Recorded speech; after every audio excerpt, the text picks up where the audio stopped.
अल्हम्दुलिल्लाहि रब्बिल आलमीन अस्सलातु वस्सलामु अला सय्यिदिल अंबिया वल मुरसलीन मुहम्मदिन नबिय्यिल उम्मी व अला आलिहि व अस्हाबिहि व मन तबिअहुम बि इहसानिन इला यौमिद्दीन। अम्मा बाद फ़अऊज़ु बिल्लाहि मिनश शैतानिर रजीम बिस्मिल्लाहिर रहमानिर रहीम। फ़लौला नफ़र मिन कुल्लि फ़िरक़तिन मिनहुम ताइफ़तुन लियतफ़क़्क़हू फ़िद्दीन व लियुनज़िरू क़ौमहुम इज़ा रजअू इलैहिम लअल्लहुम यहज़रून। व अन अब्दिल्लाह इब्न अम्र इब्न अल-आस रज़ियल्लाहु तआला अन्हुमा अन्न रसूलल्लाह सल्लल्लाहु अलैहि वसल्लम क़ाल क़लीलुल फ़िक़्हि ख़ैरुम मिन कसीरिल इबादह व कफ़ा बिल मर्इ फ़िक़्हन इज़ा अबदल्लाह व कफ़ा बिल मर्इ जहलन इज़ा अअजब बिरअयिही। इन्नमन नासु रजुलानि मुअमिनुन व जाहिलुन फला तुअज़िल मुअमिन वला तुजाविरिल जाहिल व फ़ी रिवायतिन वला तुहाविरिल जाहिल। रवाहु तबरानी। सदक़ल्लाहुल अज़ीम व सदक़ रसूलुहुन नबियुल करीम। इंतहाई काबिल एहतराम हज़रत मौलाना मुफ्ती मिसबाहुल्लाह से और मजलिस के मुअज़्ज़ज़ शुरका, ये बड़ी खुशी की बात है कि इस तरह अहले इल्म के एक संजीदा मजलिस में मुझे कुछ गुज़ारिशात पेश करने का मौका मिला है। दरअसल इस मुख्तसर वक्त में मैं ज़्यादा बातें तो नहीं बता सकता। इस दौर की एक ज़रूरत है और एक हमारी एक ऐसी ज़रूरत है जो दौर और ज़माने के तकाज़ों और हालात से बालातर है। बस इन दोनों बातों पर मैं थोड़ी सी बात कर लूँगा। जहाँ तक इस दौर की ज़रूरत है उसमें हमें मालूम होना चाहिए कि हम किस ज़माने में रहते हैं। किताबों में तो हम पढ़ चुके हैं, दुर्र मुख्तार वालों ने भी लिखा है, दूसरे लोगों ने भी यही मफ़हूम अदा किया है कि अपने ज़माने की मारिफत हासिल होनी चाहिए वरना आदमी इल्म के बावजूद जाहिल रहेगा। तो ज़माने की मारिफत सिर्फ़ ये नहीं है कि हम ज़माने की ज़बान सीखें, बल्कि ज़माने के उर्फ़, हालात और इस्लाम के ऊपर मुस्बत या मनफी पढ़ने वाले असरात, जिस दौर में हम रहते हैं उस ज़माने के लोग क्या सोचते हैं और जिस दौर में हम रहते हैं वहाँ पे इस्लाम के हवाले से मुस्बत या मनफी क्या काम हो रहा है। ख़ुद मुसलमानों के अंदर, मगरबी ममालिक के अंदर मुस्तशरिकीन क्या मौज़ूआत इस वक्त ले रहे हैं, तो इन सारी चीज़ों पर हमारी नज़र होनी चाहिए और गहरी नज़र होनी चाहिए, सतही नज़र नहीं होनी चाहिए। करीब गुज़री हुई हालात या गुज़रा हुआ जो ज़माना था, हमारा ज़माना जो अब गुज़र रहा है, मॉडर्निज़म का ज़माना, जदीदियत का ज़माना, उस जदीदियत ने लोगों के जहनों पर क्या असरात छोड़े हैं और जदीदियत थी क्या चीज़, या जदीदियत के जो अनासर थे, जो एलिमेंट्स थे, जो अनासर अरबा जिसको हमारी इस्तिलाह में कहते हैं, वो क्या थे। मगरिबी तहज़ीब कैसे वजूद में आई और मगरिबी तहज़ीब के अनासर तरकीबी क्या थे और इस मगरिबी तहज़ीब ने मगरिब के ऊपर क्या असरात डाले, ख़ुद हमारे मुसलमानों के ऊपर क्या असरात डाले, वो असरात इल्मी तौर पर क्या थे, अमली तौर पर क्या थे, अखलाक़ी तौर पर क्या थे, उलूम पर उन्होंने क्या छाप छोड़ी, किस हद तक हम उन चीज़ों से मुतासिर हुए और कहाँ कहाँ पे हमारे अंदर वो खराबियाँ दर आई कि जिसने हमें नादानिस्तगी में कई ऐसी चीज़ों में लगा दिया या कई ऐसी चीज़ों से हमें गाफिल कर दिया जिनकी तरफ हमारी तवज्जो की ज़रूरत थी। उसके बाद जदीदियत के नताइज के तौर पर एक और नज़रिया आया जिसको माबादी जदीदियत कहते हैं, पोस्ट मॉडर्निज़म। अब पोस्ट मॉडर्निज़म क्या चीज़ है, इसके अनासिर तरकीबी क्या हैं, इसके मकासद क्या हैं, इसके असरात क्या हैं। दरमियान में ये बात जहन में रखें कि ये असरात हमारे जैसे काम के असरात नहीं होते। जदीदियत या मॉडर्निज़म ने रियासती जबर के नतीजे में हमारे ऊपर अपने असरात डाले। मॉडर्निज़म ने उन चीज़ों को हमारी ज़रूरत बनाया जो हमारी ज़रूरत नहीं थी, उन चीज़ों को हमारे लिए अहम बनाया जो हमारे लिए अहम नहीं थे, उन चीज़ों को हमारे दिमाग में ठोंसा जो हम नहीं चाहते थे कि हम ये चीज़ें अपने दिमाग के अंदर डालें। हमारे माशरों को अपने रंग में उन्होंने रंग दिया, ये रियासती जबर के ज़रिए। तो पोस्ट मॉडर्निज़म जो कुछ करेगी वो भी रियासती जबर के ज़रिए करेगी और उन्होंने करना शुरू भी कर दिया है। अभी अभी पाकिस्तान के अंदर जो बहस चल रही थी पोस्ट मॉडर्निज़म के हवाले से, लेकिन नाम पोस्ट मॉडर्निज़म का नहीं था, जो ट्रांसजेंडर के नाम से जो चीज़ चल रही थी, मेरे इल्म की हद तक बहुत कम लोगों ने इसको इसके बुनियादों से समझा।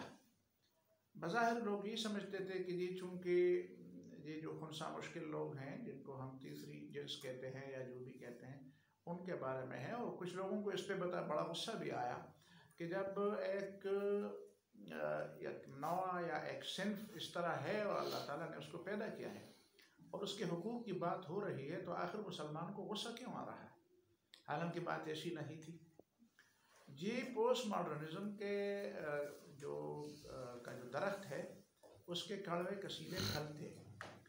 असल में वहाँ पे इस्तिलाहात की जो बातें हो रही हैं, वहाँ पे पोस्ट मॉडर्निज़म में जो बड़ी बड़ी बातें हैं ना, एक ही है कि जो महाबयानिया है जिसको वो कहते हैं कि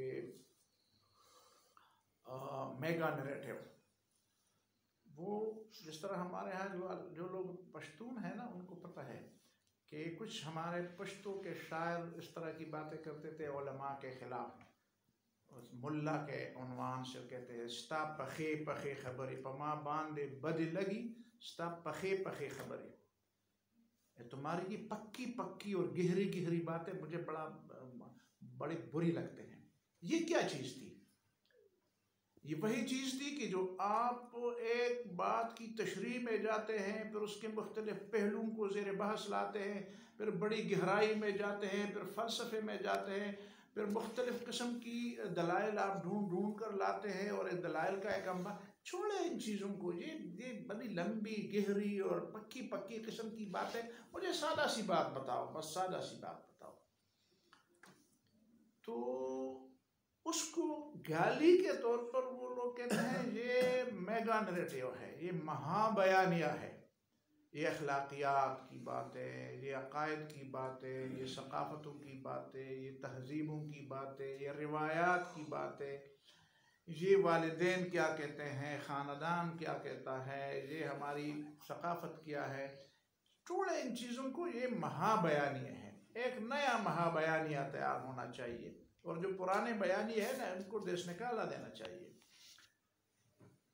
तो उन्हीं चीज़ों में से एक बात ये भी है कि अल्फाज और मानी के दरमियान जो रबत है, अभी तक जो रबत था वो रबत टूटना चाहिए, रबत टूटना चाहिए। लफ्ज़ में सिर्फ एक माना नहीं है कि आप अभी तक ये समझे हैं कि लफ्ज़ में एक ही माना है। लफ्ज़ में बेशुमार माने होते हैं और उन बेशुमार मानों में कोई भी माना लिया जा सकता है। लिहाजा आप कुछ मानी के साथ अल्फाज का ताल्लुक जोड़कर आप उनके पैर पाँव ना काटें, उनके पर पाँव ना काटें।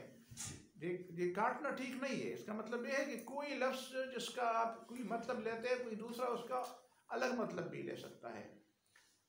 तो एक इन चीज़ों की समझ की ज़रूरत है। दूसरी, हालात के तनाजुर में इस बात की ज़रूरत है कि ये जो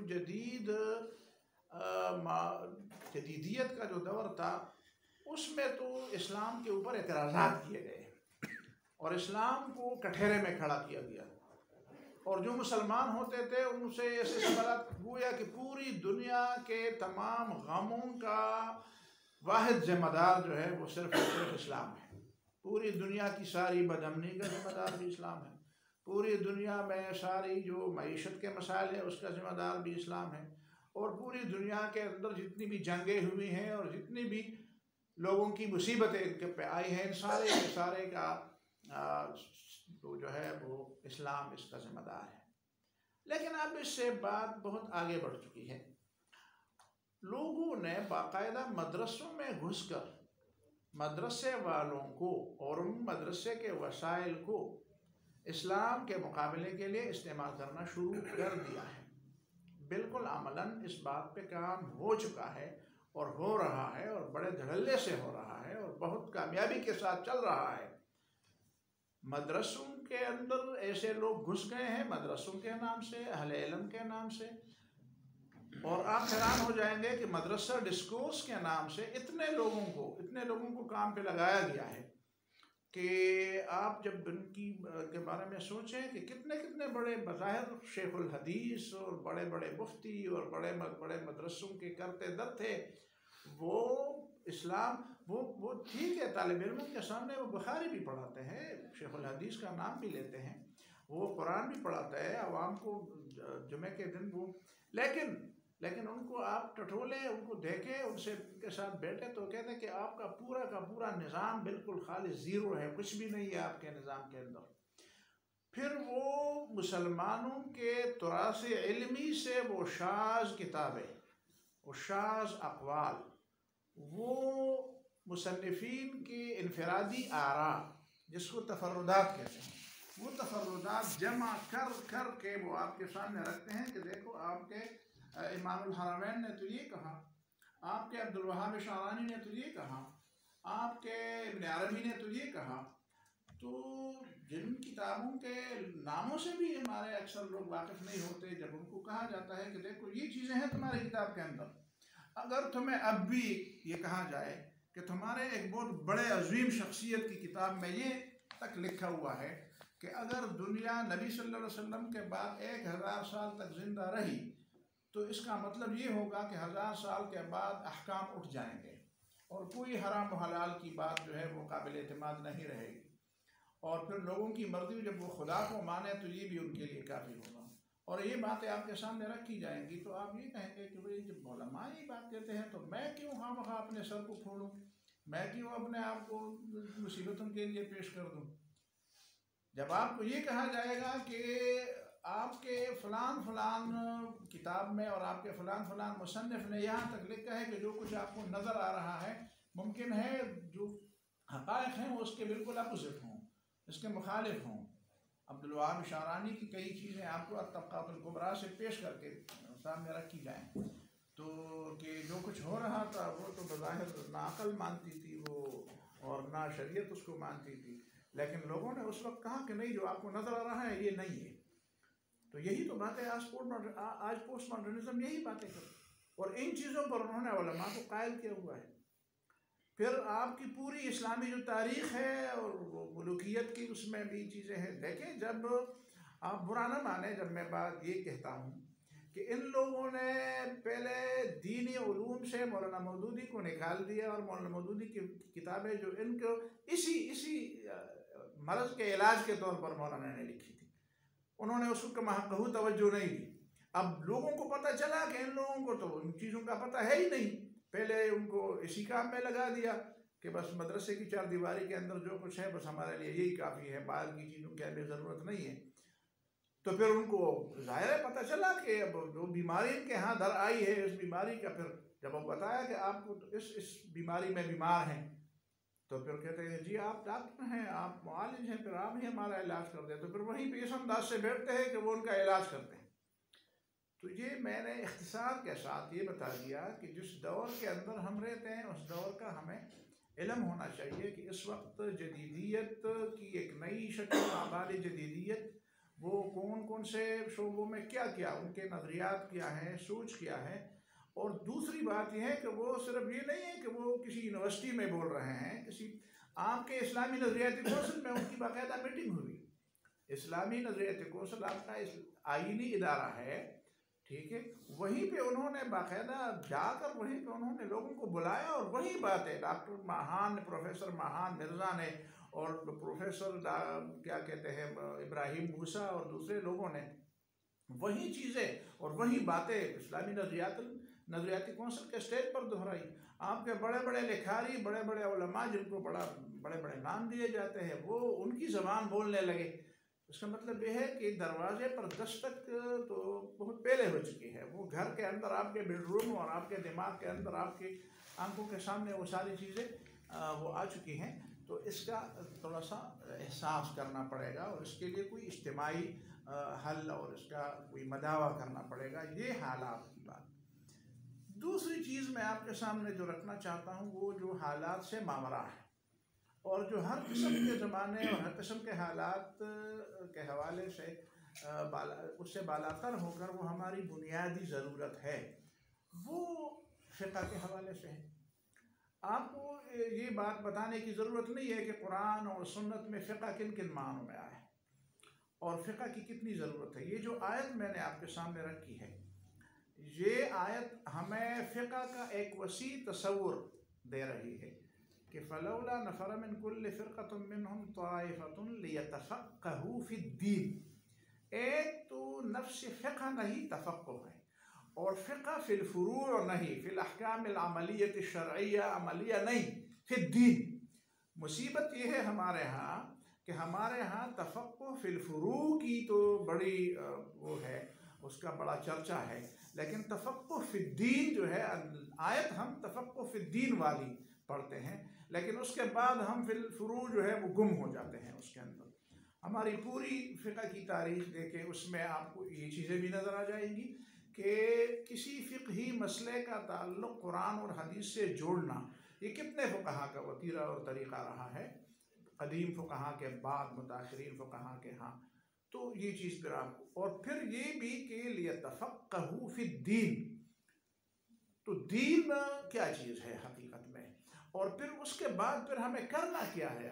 वलियुनज़िरू कौमहुम इज़ा रजऊ, इंज़ार के लिए आपके पास कुछ होना चाहिए कि आप इंज़ार कौम को बेदार करने के लिए आपके पास कुछ हो कि आप उनके पास जाए और वो फिर आपकी ज़बान समझे भी और आप भी उनकी ज़बान समझे और अपनी ज़बान में उनको समझाएं भी।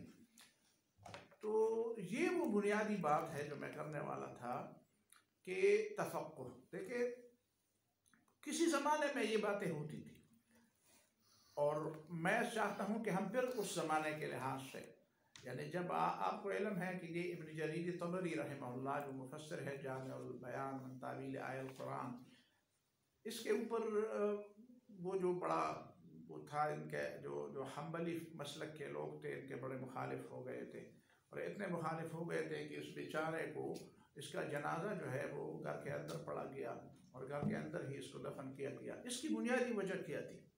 इसकी बुनियादी वजह ये थी कि किसी तालिब इल्म ने, किसी आदमी ने शरारत के तौर पर उससे पूछा कि बताओ अहमद इब्न हम्बल फ़क़ीह थे या मुहद्दिस थे? वो फ़क़ीह थे या मुहद्दिस थे? देखें ना, हमारे अपने ज़माने के हालात को देखें। यहाँ पे कोई सवाल हो तो सवाल करने वाला या जवाब देने वाला जिसके बारे में सवाल किया जाता है उसकी बड़ाई साबित करने के लिए वो कहेगा कि नहीं वो फ़क़ीह क्या होता है यार, वो तो मुहद्दिस था, तो उस पर बड़ी वाह वाह हो जाएगी। उस ज़माने में फिर जब वो उन्होंने तो किसी को खुश करने या किसी को नाराज़ करने के बजाय हकीकत का उन्होंने एतराफ़ किया। उनके नज़दीक जो बात थी, बात कैसी थी हकीकत में? उनके नज़दीक की हकीकत थी कि उन्होंने कहा कि इमाम अहमद इब्न हम्बल मुहद्दिस थे, फ़क़ीह से ज़्यादा मुहद्दिस थे। इस पर लोगों को इतना गुस्सा आया कि अच्छा, इसका मतलब ये कि वो फ़क़ीह नहीं थे, तो कमाल की बात मुहद्दिस होना नहीं है, कमाल की बात फ़कीह होना है। और इसी की बुनियाद पर उनका ऐसा नातिका बंद कर दिया गया कि आज भी उनको गालियाँ दी जाती हैं। मैं ये नहीं कहता कि किस किस अंदाज से दी जाती हैं, वो कुछ पस मंज़र शायद आपको मालूम होगा, ना मालूम होगा तो मालूम कर लेंगे कि इब्न जरीर तबरी का नाम आकर कुछ लोगों पर जिन आते हैं, जिन आते हैं, किसी पर जिन आता है ना, तो इसी तरह लोगों पर जिन आते हैं। इसकी वजह वही प्रोपेगेंडा है। आज मैं पढ़ रहा था सुबह कि वो जो तिरमिज़ी की वो बात मुझे याद थी, वो बाब गुस्ल मय्यत में वो बात उन्होंने की है कि रसूलुल्लाह सल्लल्लाहु अलैहि वसल्लम की बेटी हज़रत ज़ैनब रज़ी अल्लाह तआला अन्हा की जब वफ़ात हुई तो नबी सल्लल्लाहु अलैहि वसल्लम ने उनको कहा इग़सिलनहा सलासन अव खम्सन। तो इस पर उन्होंने अपने आदत के मुताबिक इमाम तिरमिज़ी रहमहुल्लाह उलमा के अक़वाल नक़ल करते हैं कि इमाम शाफ़िई कहते हैं कि अच्छी बात है कि 3 हो, लेकिन ज़रूरी तो नहीं है। और इमाम मालिक रहमहुल्लाह की बात और दूसरे फिर वो कहते हैं कि फ़ुक़हा जो है वह हम आलम बिमानिल हदीस, कि उसमें असल बात जो है वो आदत की नहीं है, असल चीज़ तहारत की है। तहारत 3 दफ़ा से हासिल हो फिर भी काफ़ी है, 5 की ज़रूरत नहीं है। 5 से हासिल ना हो तो 5 के बाद भी आप धोएं, इसलिए कि असल मकसद जो है वो आदत मुतय्यन करना नहीं है। उमूमी तौर पर नबी सल्लल्लाहु अलैहि वसल्लम ने फरमाया, तो इसका मतलब ये होता है कि 3 से तो कम न धोएं, 3 से तो कम धोएं और कोशिश करें कि 5 तक जो है वो मकसद हासिल हो जाए। लेकिन असल चीज़ वो आदत नहीं है, असल चीज़ तहारत है। तो कहते हैं फ़ुक़हा जो है वो आलम। हमारे अब्दुर्रहमान मुबारकपुरी रहमहुल्लाह ने तुहफ़तुल अहवज़ी में इसमें लिखा है कि इल्लुल हदीस में इस जुमले की तशरीह इमाम तिरमिज़ी ने ये की है कि वल फ़ुक़हाउ मिनल मुहद्दिसीन आलम बिमानिल हदीस।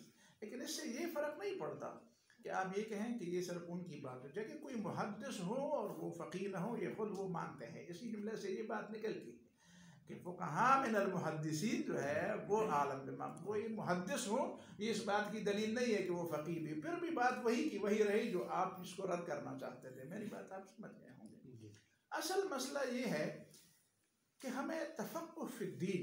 अब इस बात पे आते हैं, पूरी अपनी तारीख़ की और अपनी फ़ुक़हा की सारी किताबें छान मारे, इल्म फ़िक़्ह के लिए ज़ाहिर है कि इसका इस्तिंबात के साथ ताल्लुक़ है। कुरान और हदीस और सीरत में, सुन्नत में, इस्लामी फ़िक़्ह की पूरी उस पर नज़र होनी चाहिए। लेकिन मैं सबसे ज़्यादा जिस बात की तरफ आपकी तवज्जो मबज़ूल कराना चाहता हूँ वो ये है कि आप सबसे ज़्यादा अहमियत अरबियत पे दें।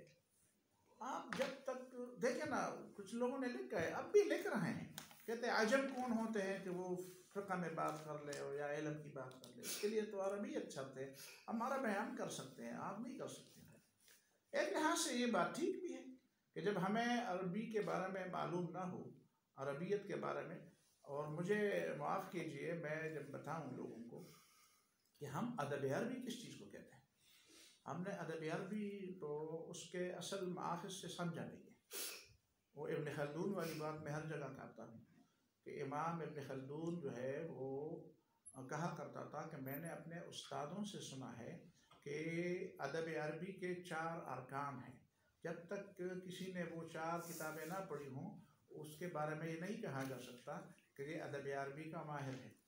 उसमें है अल-अमाली अबू अली अल-क़ाली की, उसमें है अल-बयान व तबयीन जाहिज़ की, उसमें है क्या कहते हैं अल-कामिल जो है वो मुबर्रिद की, और उसमें क्या कहते हैं अल-बयान व तबयीन जाहिज़ की अल-बयान व तबयीन अबू अली अदबुल कातिब इब्न कुतैबा की। 4 हो गई। अदबुल कातिब इब्न कुतैबा की, अल-बयान व तबयीन जाहिज़ की, और अल-अमाली अबू अली अल-क़ाली की, और अल-कामिल अबुल अब्बास यज़ीद अल-मुबर्रिद की। इन 4 किताबों के साथ मैं एक और किताब जिससे मैं ज़्यादा मुतासिर हूँ और मैंने पढ़ी है, उसको खूब मतलब मुझे उसका बड़ा मज़ा आया है, बड़ी अच्छी चीज़ है, वो है अल-मुज़हिर इमाम सयूती की। अल-मुज़हिर जो है इमाम सयूती बहुत बड़े आलिम थे इन चीज़ों में, वो बड़े उनकी अल-मुअर्रब मिन कलाम अल-आजमी, उससे भी काफ़ी चीज़ें उन्होंने, ये अलिफ खान में बड़े हवाले उसके मिलते हैं। अदब अरबी के हवाले से उनकी बड़ी अच्छी चीज़ें हैं। तो मैं समझता हूँ कि ये चीज़ें आपको गहराई में जाकर पढ़नी चाहिए, गहराई में जाकर पढ़नी चाहिए, ताकि आपको इल्म हो कि ये चीज़ें क्या हैं। फिर आप तफसीरों में कुछ ऐसी तफसीरों का इंतखाब करते, अहादीस की शुरूह में कुछ शुरूह का इंतखाब करते। फिर आप मिसाल के तौर पर मुझसे आप पूछेंगे कि मेरा तजुर्बा क्या है, तो मैं आपको बताऊं कि आप मुज्तहिदीन की किताबें पढ़ें, मुज्तहिदीन उम्मत की किताबें पढ़ें। आप इब्तिदा से इमाम मोहम्मद की सारी ज़ाहिर और रवायत पढ़ लें। इमाम मोहम्मद रहमतुल्लाह की जितनी भी किताबें हैं ना, वो आपको इल्म होना चाहिए कि इमाम मोहम्मद की जो अल-जामी सगीर है, उसके बारे में मैंने पढ़ा कि किसी यहूदी ने उस ज़माने में इस किताब को लेकर जब उसने उसको पढ़ा तो वो कहते हैं हादा किताब मुहम्मदिकुमुल असग़र फ़कैफ़ बिकिताब मुहम्मदिकुमुल अकबर।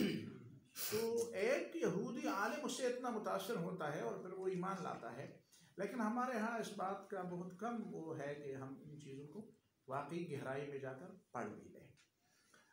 तो इस तरह शाह वलीउल्लाह रहमतुल्लाह की सारी किताबें आप पढ़ लें, इमाम इब्न तैमिया की आपको वो है तो पढ़ लें। वो पहले जो मैंने हालात के हवाले से आपको जो बातें बताई, उस हवाले से कुछ किताबें ज़रूरी चीज़ें हैं कि आप उसको, मसलन इमाम गज़ाली रहमतुल्लाह की किताबें जिसको लोग तिहाफ़तुल फ़लासिफ़ा पढ़ते हैं, पता नहीं क्यों ये तिहाफ़तुल फ़लासिफ़ा कौन सा वज़न है, कौन सा सीगा है। असल में तहाफ़ुतुल फ़लासिफ़ा तशाक़ुत के माने में है, तशाक़ुत, तफ़ाहुत, तशा क्या कहते हैं, तशाक़ुत के माने में तहाफ़ुतुल फ़लासिफ़ा। ये पढ़े, मक़ासिदुल फ़लासिफ़ा पढ़ लें, मक़ासिदुल फ़लासिफ़ा और तहाफ़ुतुल फ़लासिफ़ा, ये चीज़ें पढ़े। इहया उलूम तो शायद आपने पढ़ी भी होगी, दोबारा पढ़ लें उसको। तो इसके साथ मौलाना मौदूदी की किताबें ज़रूर पढ़ें। मैं नहीं जानता कि मौलाना मौदूदी की किताबें पढ़े बग़ैर एक आदमी कुरान को इस ज़माने में कैसे समझता है। मुझे तो नहीं पता। मैंने तो जितने लोगों को पढ़ा है तो किसी ने, मैं तासुब में ये बात अल्हम्दुलिल्लाह मैंने, और मैं आपको छोटी सी बात बताऊँ, इतनी बातें शायद ये वक्त भी ना हो, कि तालिब इल्मी के ज़माने में जब मैं काफ़िया पढ़ता था तो स्वात में एक मदरसे में मैं पढ़ता था, तो वहाँ पे ऐसा हुआ कि एक तालिब इल्म ने मौलाना मौदूदी को गाली दी। तो मुझे तो नहीं जानता था कि इनका मौलाना से के साथ कोई इश्क की हद तक मोहब्बत है। तो मैं बहुत खफा हुआ और उस मजलिस से उठा। उन लोगों को पता चला कि अच्छा ये तो फिर मौदूदी है। तो फिर उनके जो मोहतरम साहब थे, इससे पहले मैंने उसको कहा था कि मुझे मकामात अलग से पढ़ाए, उन्होंने कहा मैं नहीं पढ़ाता। तो बात उस तक पहुंच गई तो वो आया और मुझे कहते हैं कि मैं आपको मकामात अलग पढ़ाऊँगा। कोई आदमी जो है वो इस पूरे मदरसे में मौलाना मौदूदी के ख़िलाफ़ एक लफ्ज़ नहीं बोलेगा जब तक तुम मदरसे में, लेकिन तुम यहाँ से जाओ मत। तो मैंने कहा नहीं, मैं जाने का फ़ैसला किया, मैं चला जाऊँगा यहाँ से। फिर मैं बहुत रोया, मैंने 2 रकात नफल पढ़ी, सिजदे में बहुत रोया। मैंने कहा मुझे याद नहीं है कि आप में से कोई आदमी इस मरहलों से गुजरा। सिजदे में मैंने, हालांकि मेरी उम्र उस वक्त 14-15 साल थी, तो सिजदे में मैंने अल्लाह ताला से दुआ की कि अल्लाह मौलाना मौदूदी तो मेरा चचा है ना मेरा मामू है, मैंने उसको देखा भी नहीं था, उस वक्त मैंने देखा भी नहीं था, लेकिन अगर मेरी मोहब्बत अल्लाह ताला तेरे रज़ा के लिए है और उसके पास इल्म है और दीन की समझ है, तो फिर मुझे इसकी परवाह नहीं है कि मैं इस मदरसे में रहता हूँ या यहाँ से कहीं जाता हूँ, पूरा साल जो है बिस्तर सर पर लेकर चल पड़ता हूँ, मुझे इसकी परवाह नहीं। लेकिन अगर वो गलत है तो मुझे बता, मैं तो नहीं जानता। तो वो उस दुआ में इतना खुलूस था और इतने उसमें वो थी, क्या कहते हैं उसको, तो कि वो पहुँच गई तो बस मैं 100% इस बात में मुतमईन हो गया। और उन्होंने बहुत कहा, मैंने कहा बस छोड़ देता हूँ। तो अब भी मैं समझता हूँ, पिछले दिनों नहीं, 2 महीने हो गए, कोई मसला था हमारे कॉलेज के अंदर, एक फिक़ह अकेडमी उधर भी है, अकेडमी तो खैर नहीं है, फिर तो काउंसिल है, फतावा का, उसमें कुछ बात आ गई तो मैंने मौलाना मौदूदी के राय के ख़िलाफ़ राय की, एक फ़िक़ही मसले में, ज़कात के मसले में। तो कुछ दोस्त बड़े हैरान हुए, आदमी आपको, मुझे कहते लगा कि ताज्जुब की बात है कि आप मौलाना मौदूदी की राय के ख़िलाफ़ राय देते। मैंने कहा मैं इत्तख़ज़ू अहबारहुम व रुहबानहुम अरबाबा मिन दूनिल्लाह, मैं अपने आप को शामिल नहीं करना चाहता। मैंने कहा मुझसे ये भी सीखो कि मौलाना मौदूदी के साथ मोहब्बत है, लेकिन मुझसे ये भी सीखो कि गैर पैगम्बर के साथ कितनी मोहब्बत हो सकती। और अल्हम्दुलिल्लाह मौलाना मौदूदी के साथ मेरी मोहब्बत बिल्कुल हुदूद एतदाल के अंदर है। इसमें मैं जानता हूँ अल्हम्दुलिल्लाह कि मेरे अंदर इसमें कोई वो इफ़रात तफरीत नहीं है।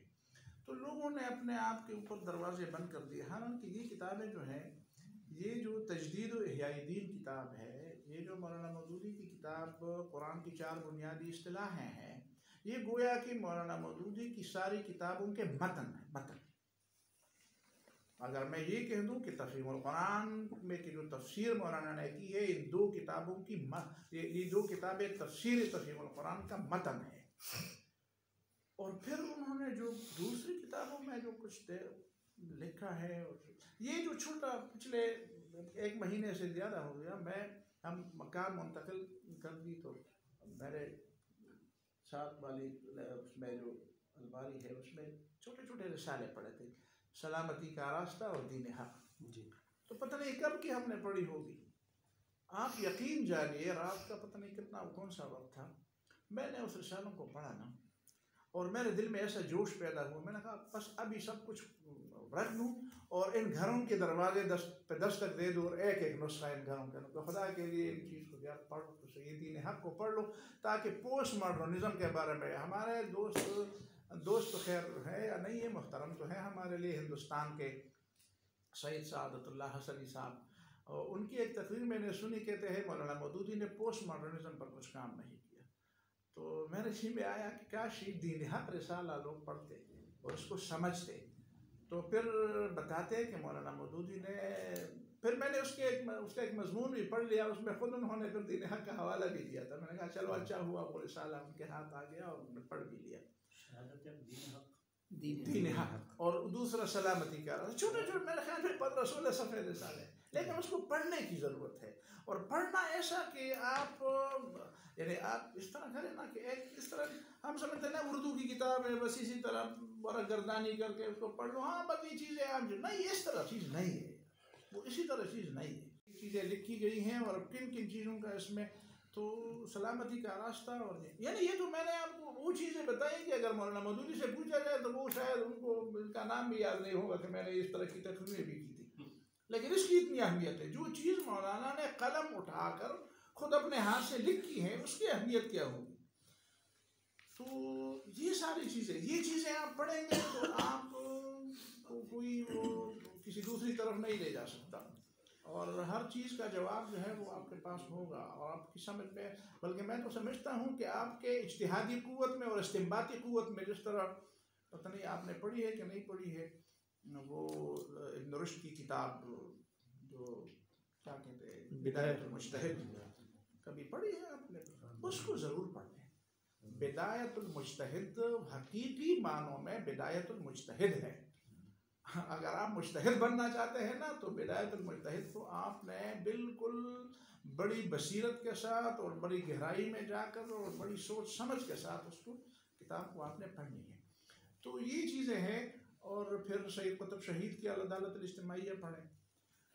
सैयद कुतुब शहीद रहमहुल्लाह की आप फ़ी ज़िलालिल कुरान सूरह अल-अनाम भी पढ़ लेंगे ना, सूरह अल-अनाम का दीवाजा और पूरी सूरह अल-अनाम भी पढ़ लेंगे, तो मैं समझता हूँ आपके जहन के इतने दरीचे खुल जाएंगे ना, इतने दरीचे कि आपको समझ आ जाएगी कि पहले दिमाग को कभी पता नहीं कहाँ कहाँ पे ताले लगे हुए थे और अब वो ताले खुल रहे हैं। तफ़हीमुल कुरान हम पढ़ते हैं तो दिमाग से शुरू होकर मौलाना मौदूदी दिल पर बात ख़त्म कर देते हैं। सैयद कुतुब शहीद को हम पढ़ते हैं तो वो दिल से बात शुरू कर दिमाग के ऊपर आकर ख़त्म कर देते हैं। ये दोनों ज़रूरी है, कभी दिल से काम लेना पड़ेगा, कभी दिमाग से काम लेना पड़ेगा, ये दोनों बातें। तो बस इतनी सी बात है। बाकी मैं ये आपको बताऊं कि फुक़हा ने जो कुछ लिखा है उसके इख्तिलाफ़ात का आपको इल्म होना चाहिए, उनकी बसीरत का आपको इल्म होना चाहिए। उसूल फ़िक़्ह में आपको जो चीज़ें, जिन चीज़ों का इल्म होना चाहिए वो बड़ी अहम है। आप उसूल फ़िक़्ह में बड़ी गहराई से बड़ी गहराई के साथ जाएं, यानी उसमें सिर्फ सरसरी तौर पर गुजरने की चीज़ें नहीं है कि जो चीज़ें आपने पढ़ी है आप सरसरी तौर पर उससे गुजर जाएं।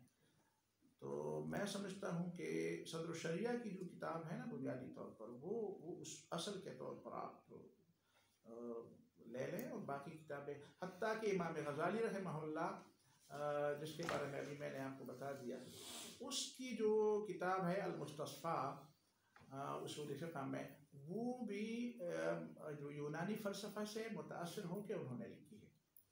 तो ऐसी चीज़ों से आप वाकिफ़ होना चाहिए और फिर आपको ये भी मालूम होना चाहिए कि अच्छा कहाँ कहाँ पे कौन कौन किस किस चीज़ के अंदर किस माहौल से मुतासिर होकर उसने ये चीज़ें लिखी हैं। तो तब जो है वो आप इंशाअल्लाह इस इल्म के मज़े को, इस इल्म के मज़े को और उसके ज़ौक़ को जो है, जब तक आप उसको उसके ज़ौक़ को नहीं पहचानेंगे, जब आपको वो ज़ौक़ हासिल नहीं होगा ना, तो सिर्फ मुतालिया मेरे ख़्याल में और सिर्फ चीज़ें जमा करना ये कुछ मुफीद चीज़ नहीं है। उस वक्त तक लगे रहें जब तक आपके अंदर वो ज़ौक़ पैदा हो जाए। इमाम अबू हनीफ़ा रहमहुल्लाह कहा करते थे जब कोई मसला इस तरह का इस मुस्तंबत करके कहते थे ऐना अब्नाउल मुलूक, कहते शहज़ादे कहाँ हैं? शहज़ादे कहते हैं हमने मज़े किए। अगर वो इन मज़ों से बाखबर होते तो शायद हमारे साथ लड़ते कि ये क्या करते हैं, ये मज़े तो तुमने असल मज़े तो तुमने। तो जब तक आपको किताब फ़हमी का मज़ा नहीं आता तो उस वक्त तक आप उस ज़ौक़ को पैदा नहीं होता, उस वक्त तक आप लगे रहें। फिर आखिर में मैं ये बात भी रख दूँ, ज़्यादा वक्त नहीं लेना चाहता, बस बात को ख़त्म करना चाहता हूँ कि इक़बाल रहमहुल्लाह ने जो कहा था ना, इक़बाल ने, कि तुझे किताब से मुमकिन नहीं फ़राग़ कि तू किताब ख़्वां है मगर साहिब किताब नहीं। हदीस में युक़ालु लिसाहिबिल क़ुरआन, साहिबुल क़ुरआन जो है ना उसको कहा जाएगा साहिबुल क़ुरआन। हाँ, और ये सूरत बकरा और सूरत आल इमरान के बारे में है ना, तक़दुमा में, हाँ, जिस तरह हदीस में है, ये दोनों कुरान से आगे होंगी। और तशफ़ान ले साहिबिहिमा, तशफ़ान तो साहिब कुरान बन जाए। खुदा तुझे किसी तूफ़ान से आशना कर दे कि तेरे बहर के मौजों में इज़्तिराब नहीं। बस ये दो चार बातें थी। अल्लाह ताला आपकी इस हिम्मत में और इस दौड़ में, इस दौड़ धूप में, इस मेहनत में अल्लाह ताला खैर व बरकत भी अता फ़रमाए, हिम्मत भी मज़ीद अता फ़रमाए, सलाहियतों में इज़ाफ़ा फ़रमाए, नीयतों में और भी निखार और खुलूस अता फ़रमाए। और आपके असातिज़ा और ख़ासकर मुफ्ती साहब और उनके साथियों को अल्लाह ताला मज़ीद हिम्मत और तौफ़ीक़ भी अता फ़रमाए कि आप वो काम करें जो करने का है और लोग उसे नहीं कर रहे। अक़ूलु क़ौली हाज़ा व अस्तग़फ़िरुल्लाह ली व लकुम व लिसाइरिल मुस्लिमीन।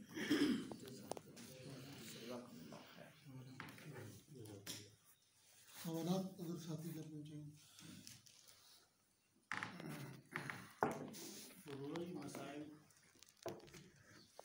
फ़ुरूई मसाइल में जो फतवा दिया जाता है, तो ये फतवा कहाँ तक काबिल कबूल है? क्या इसके ज़रिए किसी को इस्लाम से खारिज किया जा सकता है कि?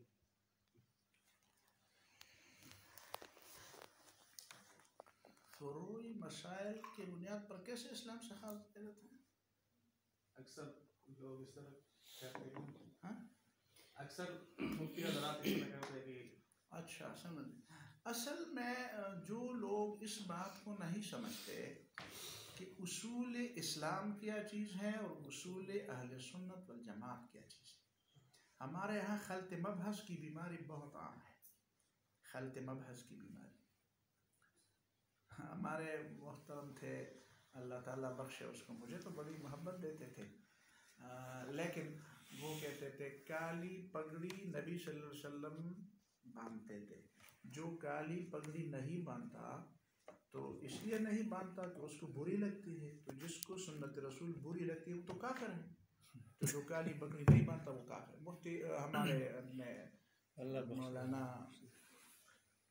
वो यार वो शरीयत वाले क्या नाम, सूफी मोहम्मद वाले, एक बड़े मजलिस में कहते हैं, बड़े मजलिस। तो इसी तरह मुश्किल ये है कि अगर हम उसूल इस्लाम और उसूल अहले सुन्नत वल जमात में, फिर उसूल अहले, ये आजकल जितनी बहसें शियों के बारे में है, खवारिज के बारे में, ख़ासकर राफिजियों के बारे में बहसें, तो राफिजी जो है, आप बताएं कि पूरी दुनिया, पूरी इस्लामी रिवायत के अंदर कोई ऐसा आलिम बताएं जिन्होंने अहले तशय्युं को या राफिजियों को उसूल अहले इस्लाम के मुखालिफ समझाएं। ये अहले सुन्नत वल जमात का लफ्ज़ कैसे आ गया? अहले सुन्नत वल जमात ये राफिजियों के मुकाबले में आ गया। तो जितने भी खवारिज थे, जहमिया थे, देखिए ना, जहमिया, जबरिया, कदरिया कितनी बड़ी गुमराही की बातें करते हैं, लेकिन किसी ने जहमिया पर कुफर का फतवा लगाया? देखिए इमाम बुखारी रहमहुल्लाह अपने बस इस्तिताअत के मुताबिक आखिरी बात जो किताब तौहीद बांधते हैं, किताब तौहीद और किताब रद्द अल जहमिया एक बात है, तो उसमें जितनी भी अहादीस लाते हैं और जितनी भी आयत लाते हैं, और आखिरी हदीस जो वज़नुल आमाल के बारे में लाते हैं वो उनके मुनकर हैं। तो क्या उन्होंने उसको कुफर का फतवा लगाया? तो मसला ये है कि फुरूई मसाइल के अंदर, हालांकि फुरूई मसाइल में इख्तिलाफ तो उससे भी आगे की चीज़, वो तो अहले सुन्नत वल जमात के अपने दरमियान की चीज़ें, समझ में आती है बात। तो जो औला और गैर औला की बात थी, ठीक है, जो असह और सही का फ़र्क था, वो था, इख्तिलाफ था कि हाँ हमारे यहाँ के ना असह, तो असह का मतलब असह बातिल के मुकाबले में होता है, सही के मुकाबले में। तो दूसरे की कौल को सही कहते हुए फिर जब आप उस पर वो करते हैं तो फतवा लगता है। तो ये खल्त मबहस है जी। शेख साहब नन सभा च दाके मुनाजरे की ना आई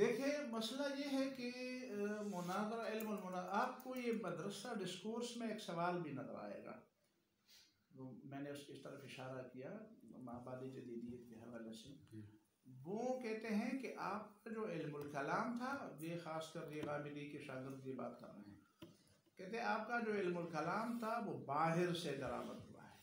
इसका मतलब ये है कि कोई अब चीज़ आपकी अपनी नहीं थी।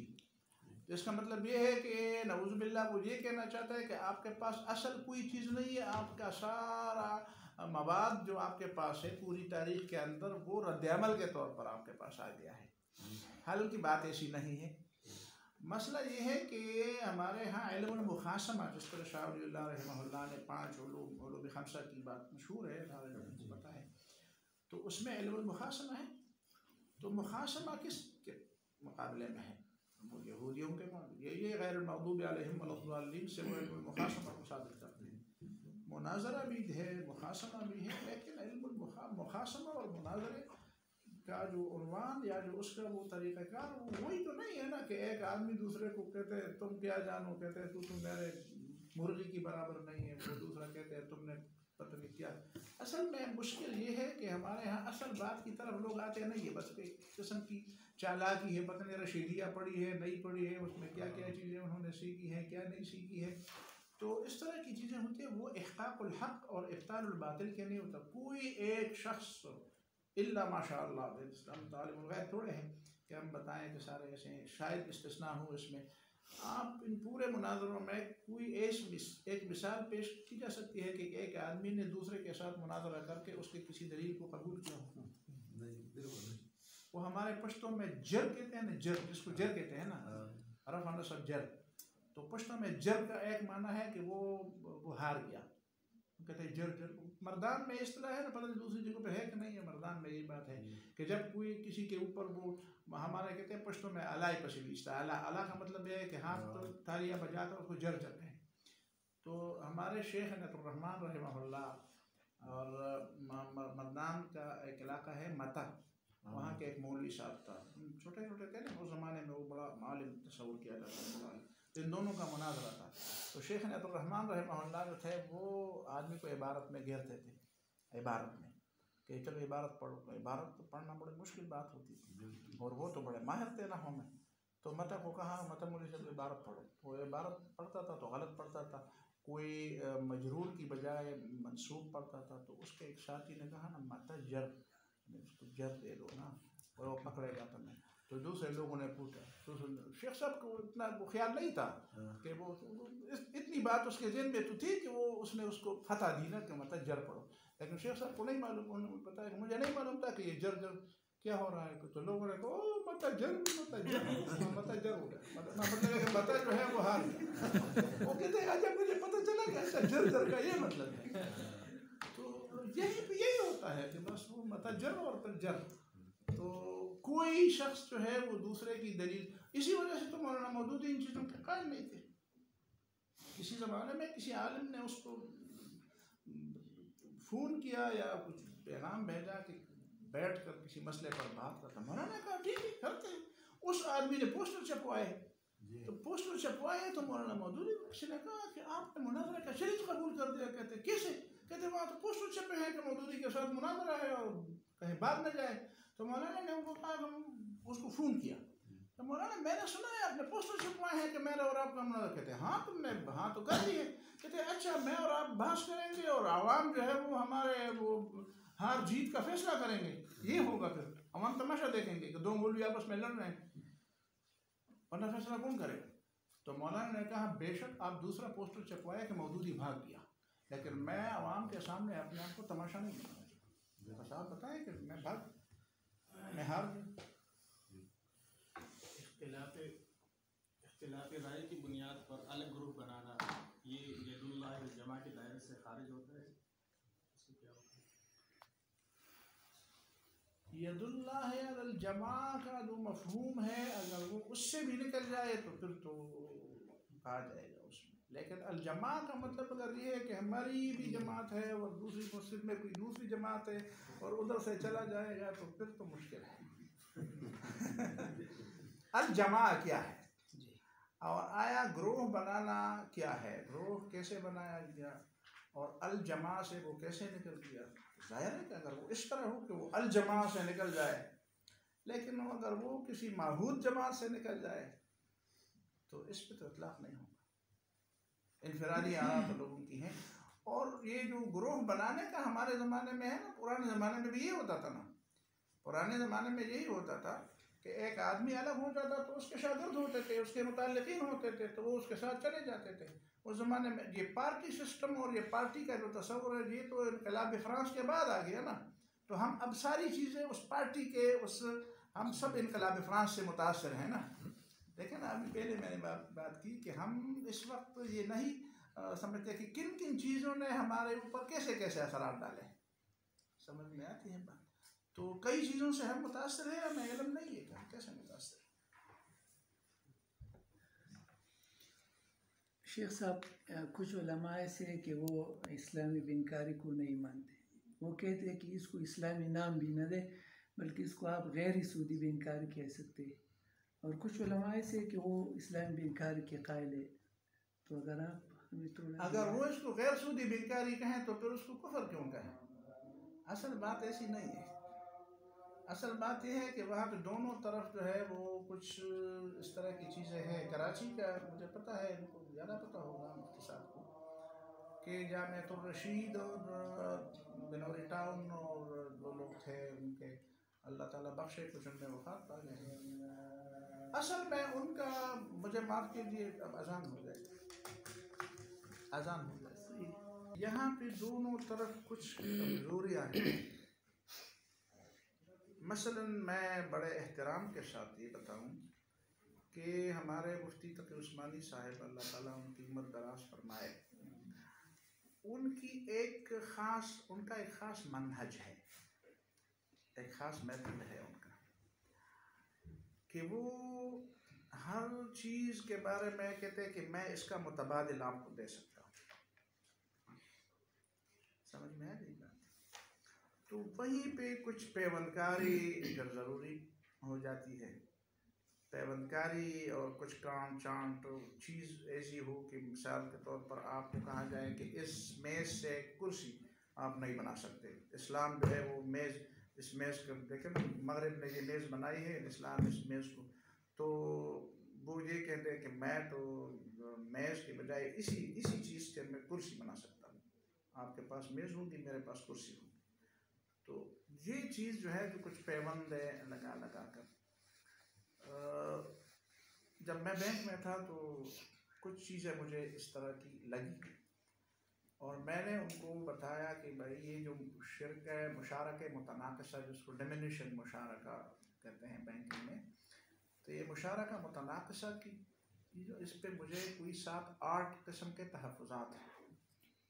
तो उन्होंने मुझे कहा कि आपने मेरी किताब पढ़ ली है। मैंने कहा किताबें तो आपकी पढ़ी हैं। कहते हैं नहीं, वो नई किताब आई है, वो क्या कहते हैं उसको, अल-फ़िक़्ह अल-मुआशरा, क़ज़ाया अल-फ़िक़्हिया, क़ज़ाया फ़िक़्हिया मुआशरा।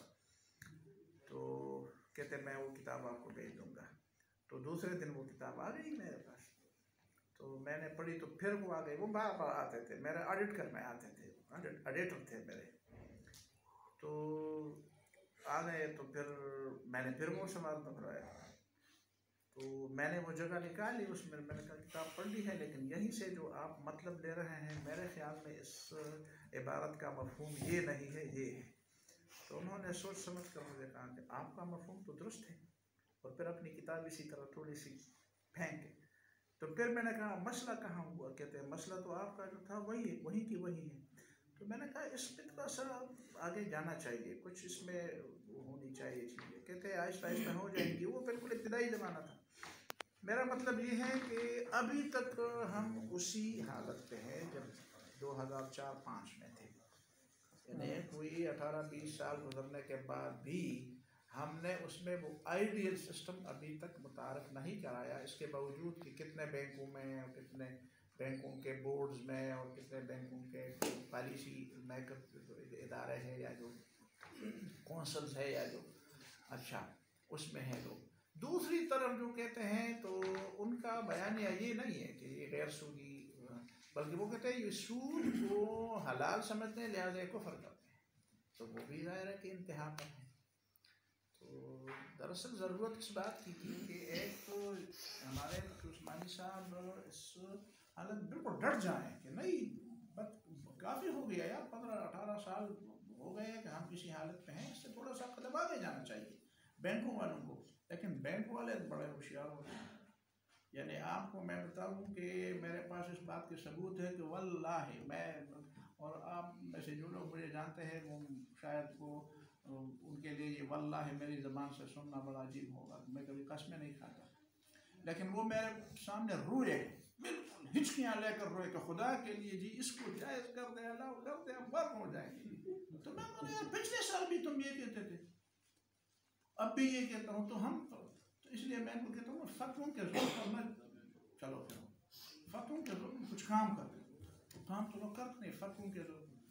अब सूरत हाल अमलन बैंकों के अंदर ये है कि जो लोग इनके नौकर होते हैं ना, इस तरह ऐसे लोग भर्ती करते हैं, बड़ी बड़ी तनख्वाहें दें उनको भर्ती कर दे। तो जो कहते हैं कि जी बैंक खराब बर्बाद हो जाएगा, जी अलाउ कर दो, कहते हैं आ जाओ, मुफ्ती साहब सीधे तस्वीर कर देते हैं अलाउ, कहते मजबूरी है क्या करें। तो इससे तो काम नहीं चलेगा। इसलिए मैं आपको बता दोनों तरफ इफरात और तफरीक है। ये जो नकद और उधार की बात है ख़रीद फरोख्त में, तो इसमें मौलाना मौदूदी रहमतुल्लाह की राय तो ये है कि दोनों की कीमत एक होनी चाहिए, और उलमाए देवबंद की ये है कि उसमें फ़र्क होना चाहिए। तो इसमें मौलाना मौदूदी की बात से मैं इख्तिलाफ करता हूँ। ये सूद नहीं है, लेकिन सूद का पेशखेमा हो सकता है। मौलाना मौदूदी ने ऐसी बात नहीं की है। मौलाना मौदूदी ने बहुत दूर तक देखा है। मैं इस बात का गवाह हूँ कि मुराबहों में जब भी हम थोड़े से सेकंड के लिए भी गाफिल हो गए ना कि ये आदमी अच्छा आदमी है और इसने ठीक काम किया होगा, तो जब देखा हमने तो उसने सूद किया होगा। यानी एक बात मौलाना मौदूदी की बात को समझने की ज़रूरत है। मौलाना कहा कि नकद और उधार की कीमतों में फ़र्क रखना सूद है। तो जिन लोगों का अमली ज़िंदगी से वास्ता है वो देख लेते हैं कि बिल्कुल वो सूद बनता है। किताबों में मैं ये कहता हूँ कि वो इब्तिदा से यानी हमेशा सूद नहीं होता, लेकिन जब आप उसकी वो निगरानी से गाफिल हो जाते हैं तो जिन लोगों को आप ये इख्तियार दे देते हैं ना, वो बिलाखिर इसका नतीजा सूद ही होता है। वरना हकीकत में उसको कोई सूद नहीं कहता। हकीकत में नकद और उधार की कीमतों में बल्कि मैं तो कहता हूँ कि उस पर कुछ अहादीस और इमाम मोहम्मद के कुछ अक़वाल ये सारा कुछ देकर है। किताबुल आसार जो है इमाम मोहम्मद की, मौलाना गौर रहमान रहमतुल्लाह ने उसके हवाले भी दिए हैं। तो यानी इब्तिदा में वो सूद नहीं है, लेकिन इसका नतीजा सूद है अगर उसके वो शराइत जो है वो उसका लिहाज बरकत है। तो मौलाना मौदूदी ने उसको उस नतीजे के हवाले से देखा। शेख साहब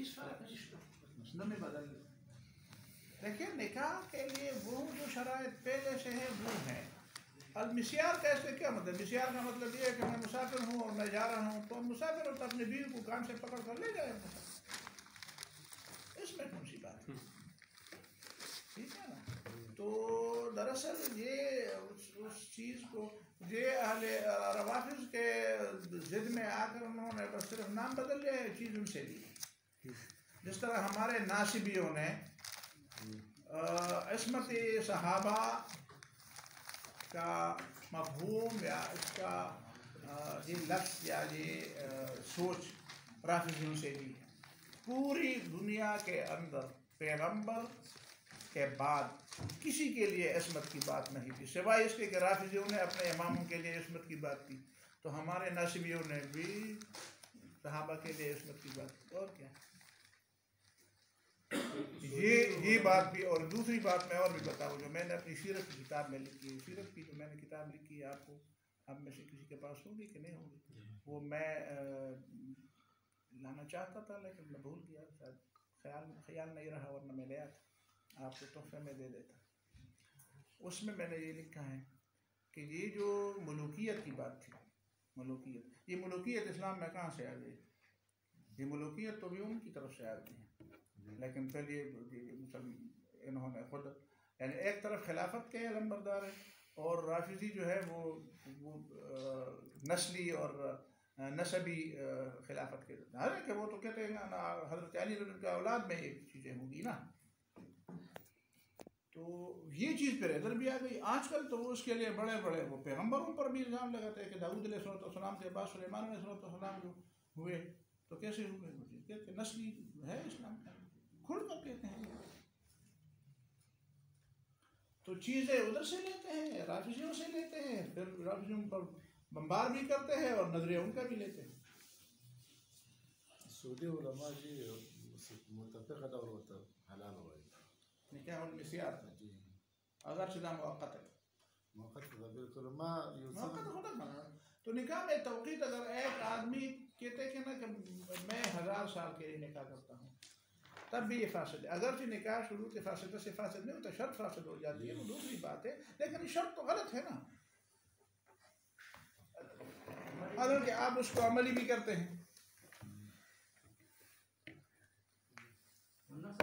सऊदी उलमा जो है ना, मैं उनके ज़्यादा वो नहीं कर सकता, लेकिन जो तहकीकात तलवार के साये में होना वो तहकीक नहीं है।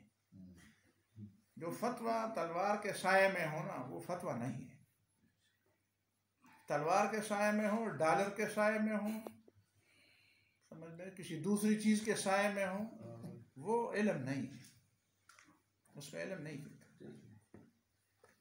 जी वरना सर ये निकाह मसियार पे मजमून लिखा है डॉक्टर खालिद सैफुल्लाह रहमानी, वो इंडिया वाले अभी ताज़ा है, उसने तो बिल्कुल इसको क्लियर कर जायज़ करके मैं आपके साथ शेयर भी कर दूँगा। बस लोगों का जायज़ करना और नाजायज़ करना अगर इनके इख्तियार में है तो ठीक है, अगर लोगों के इख्तियार में है तो ठीक है। मुझे एक दफ़ा किसी यहाँ पे हम सूद के ख़िलाफ़ जो मैं इस केस में मैं था ना, फरीक था फेडरल शरीयत कोर्ट में 7-8 साल से अल्हम्दुलिल्लाह उसमें। तो एक दफ़ा इस तरह हुआ कि सवाल जवाब तो होते थे, तो एक ने कहा कि क्या कहते हैं मिस्र के उलमा ने इसको जायज़ करार दिया है। तो मैंने कहा अगर अहल्लल्लाहुल बैअ व हर्रमर रिबा मिस्र वालों ने ये आयत कुरान में रखी है तो फिर ज़रूरत नहीं है, हम खुद उसको उड़ा देंगे। लेकिन अब ये अल्लाह ताला ने इसमें शामिल की है, तो मिस्र वाले कौन होते हैं कि उसको उड़ाए। हम हैरान हैं कि निकाह के जो असल जो तस्वुर है उसका उसकी जो असल रूह है, उसके जो बुनियादी इजाब कबूल और जो शराइत और जो उसके उनको कैसे उड़ाया जाता है। जी जज़ाकुमुल्लाहु अहसनुल जज़ा। बस ये तो ऐसी महफिल और ऐसे मेहमान हैं, जी तो चाहता है कि ये जारी रहे और इल्म के मोती बिखरते रहें।